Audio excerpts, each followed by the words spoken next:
بسم الله الرحمن الرحيم.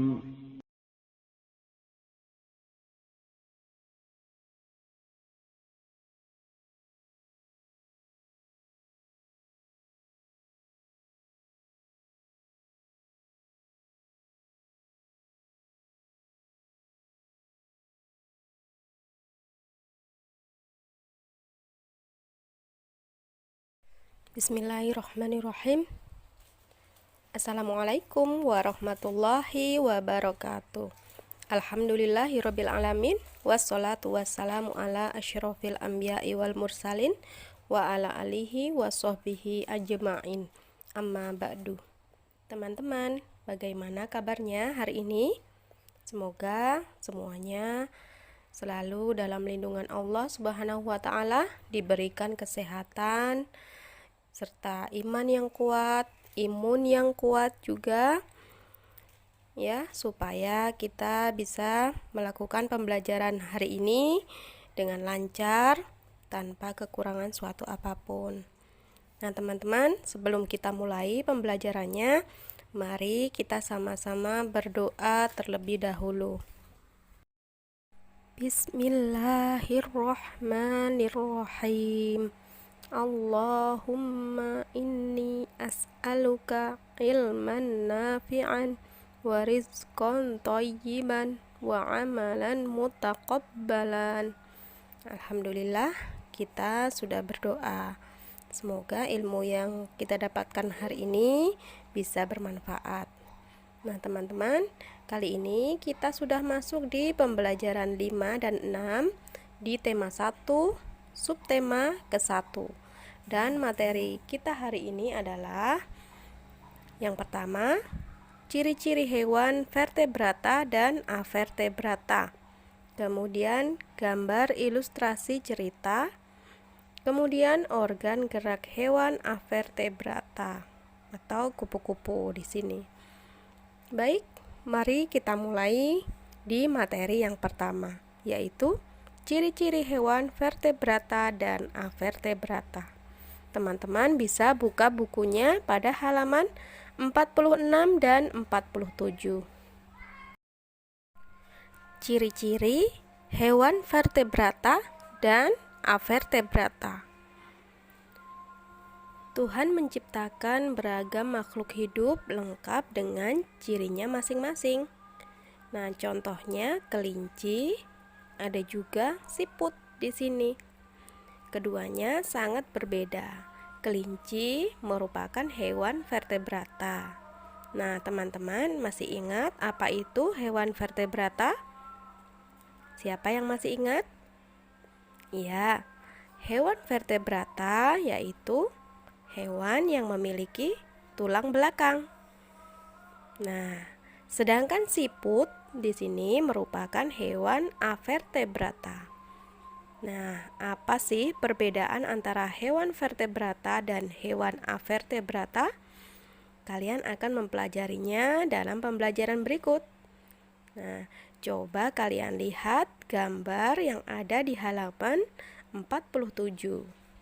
Nah, amati dua hewan pada gambar berikut ini, kelinci dan siput. Perbedaan apa sajakah yang kalian temukan pada kedua gambar tersebut? Nah, kalian bisa menuliskan pada tabel yang ada di bawahnya. Coba kita tulis ya perbedaannya. Nah, silahkan ditulis di halaman 47 di tabel 1.16, perbedaan kelinci dengan siput. Nah, yang pertama kita ke karakteristik kelinci terlebih dahulu. Nah, kelinci merupakan hewan vertebrata. Kemudian, kalau siput merupakan hewan avertebrata. Kemudian yang kedua, gerakan kelinci ya, ini gerakannya lincah dan cepat.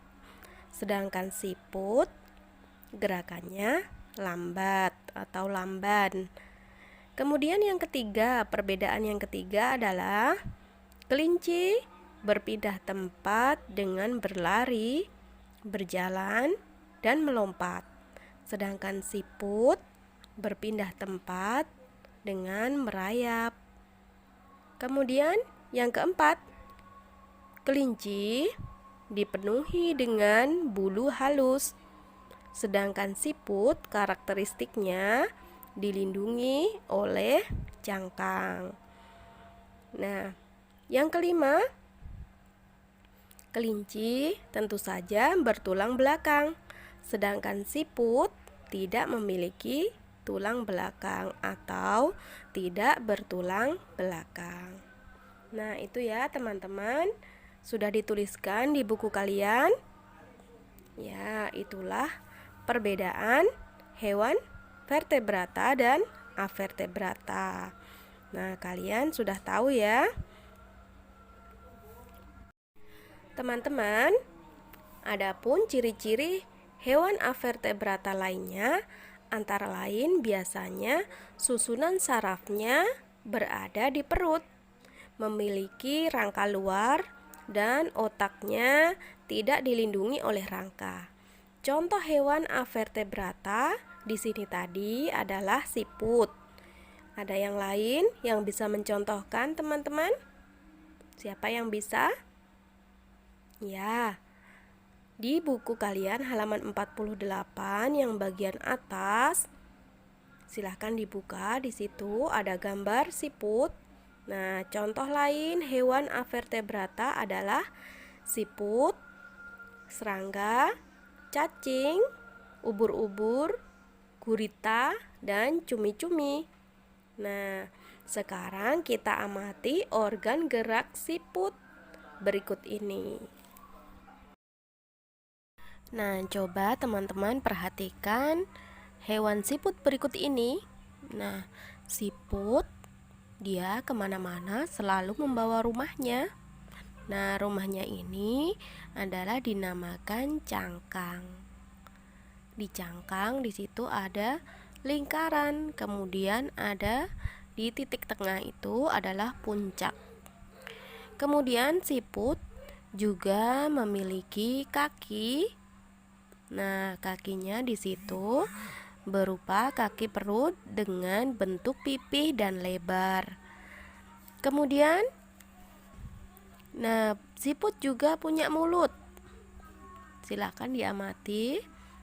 Tuh, mulut siput punya mata, kepala, dan yang menjulang tinggi itu adalah mata di situ.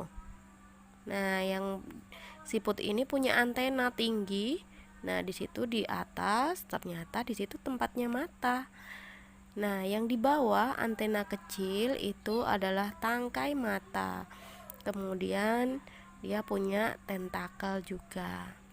Nah, fungsi alat gerak atau nama organ gerak siput yaitu kaki perut dengan bentuk pipih dan lebar. Ini fungsinya sebagai fungsi utama kaki perut pada siput adalah sebagai alat gerak dan berpindah tempat. Gerakan dihasilkan dari kontraksi-kontraksi otot yang membentuk gelombang dari belakang menjalar ke depan. Kaki bagian depan memiliki kelenjar yang menghasilkan lendir untuk mempermudah berjalan. Nah, itu ya teman-teman organ gerak dari siput. Kalian bisa memperoleh informasi untuk lebih lengkapnya, bisa kalian buka internet ya. Carilah informasi sebanyak-banyaknya di situ tentang organ gerak dari siput. Nah, ini teman-teman, atau bisa juga teman-teman baca di halaman 50. Nah, dan 51 ya. Di situ judulnya adalah siput bukanlah hewan lemah. Kalian baca mandiri di rumah ya. Nah, di situ terdapat penjelasan tentang siput. Baiklah, Mari kita lanjutkan ke materi yang kedua, yaitu gambar ilustrasi cerita. Gambar ilustrasi cerita.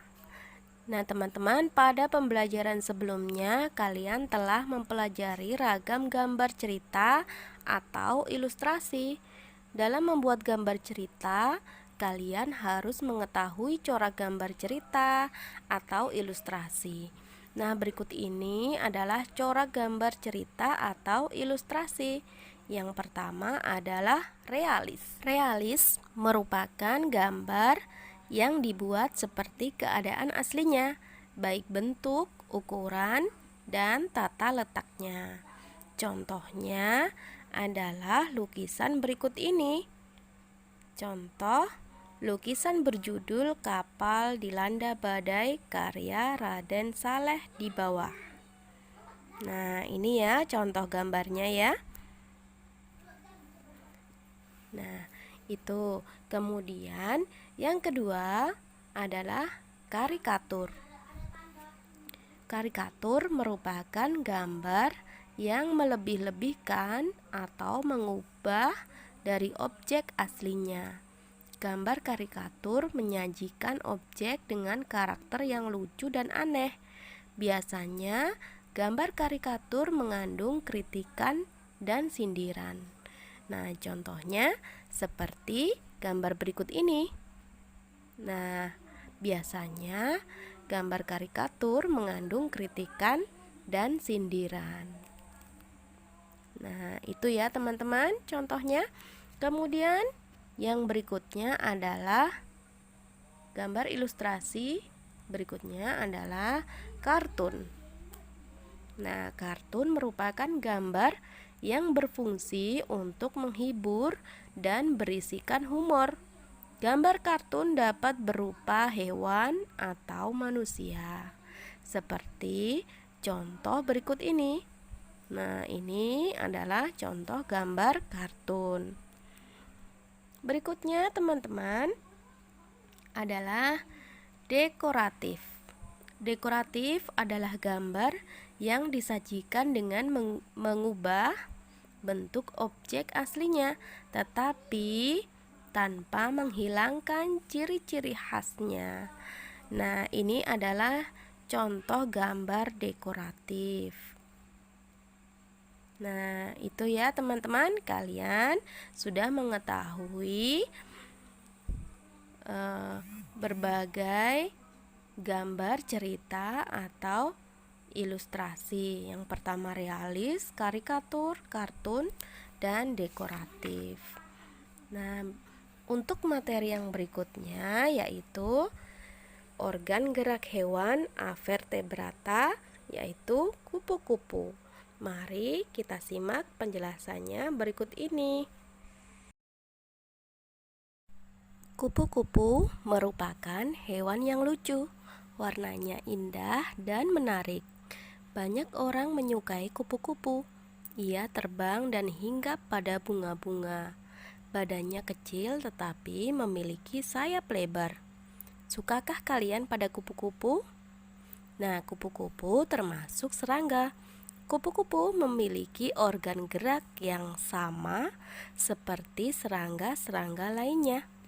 Salah satu organ gerak istimewa kupu-kupu dan serangga lainnya adalah sayap. Dengan sayapnya, kupu-kupu menjadi salah satu hewan avertebrata yang bisa terbang. Kupu-kupu memiliki 4 sayap indah yang sebenarnya transparan. Mengapa sayap kupu-kupu bisa terlihat berwarna-warni? Sayap kupu-kupu terlihat berwarna-warni karena perbedaan kecerahan pada setiap lapisan tipisnya. Kupu-kupu memiliki kemampuan terbang yang luar biasa. Kupu-kupu bisa terbang sejauh ribuan kilometer untuk mencari daerah yang hangat ketika musim dingin. Kupu-kupu akan kembali lagi menempuh jarak ribuan kilometer ketika musim semi tiba. Nah, kupu-kupu termasuk hewan berdarah dingin sehingga perlu menghangatkan tubuh. Panas matahari merupakan sumber energi utama untuk mempertahankan kehangatan tubuh kupu-kupu. Kupu-kupu tidak bisa terbang apabila suhu tubuhnya di bawah 30 derajat Celcius.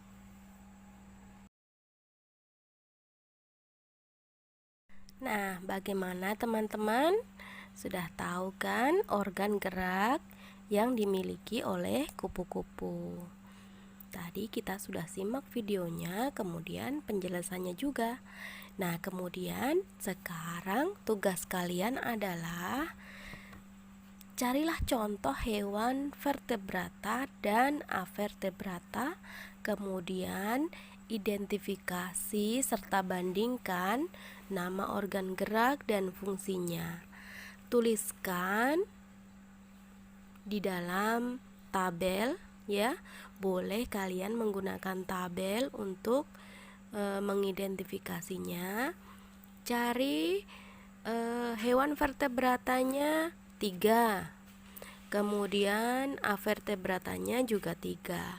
Kemudian identifikasi ya, nama hewan, kemudian termasuk vertebrata atau avertebrata, kemudian organ geraknya apa, kemudian fungsinya apa. Nah, silahkan dikerjakan di buku tulis kalian masing-masing. Kalau sudah selesai, nanti silahkan difoto, dikirimkan ke nomornya Ustazah. Baik, itu ya teman-teman materi kita hari ini, pembelajaran kita hari ini. Semoga bisa bermanfaat untuk kita semua. Nah, mari kita akhiri pembelajaran kita dengan doa kafaratul majelis. Subhanakallahumma wa bihamdika asyhadu alla ilaha illa anta astaghfiruka wa atubu ilaik. Tetap jaga kesehatan, selalu berdoa kepada Allah, mohon perlindungan ya, supaya kita selalu diberikan iman yang kuat, imun yang kuat. Sekian dulu dari Ustazah. Wassalamualaikum warahmatullahi wabarakatuh.